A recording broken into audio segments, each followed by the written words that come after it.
Hi, welcome to the channel. If you're new here, hit that subscribe button and the notification bell. Today we're going to be looking at the outliner, which is just here on the top right hand side.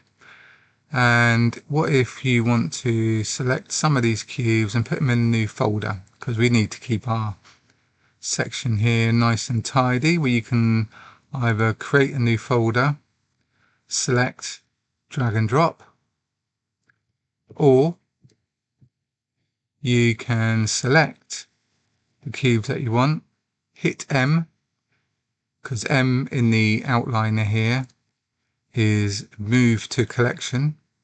So we got some of the folders which we got here, but we can also create a new collection, name it, create. That's automatically put all your cubes or your items in that folder. So that's kept it all nice and tidy.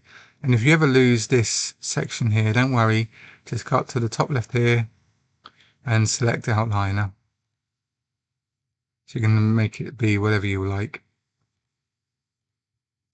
Anyway, I hope you liked the video. If you did, don't forget to subscribe and hit that notification bell, and we'll catch you on the next video. Ta-da!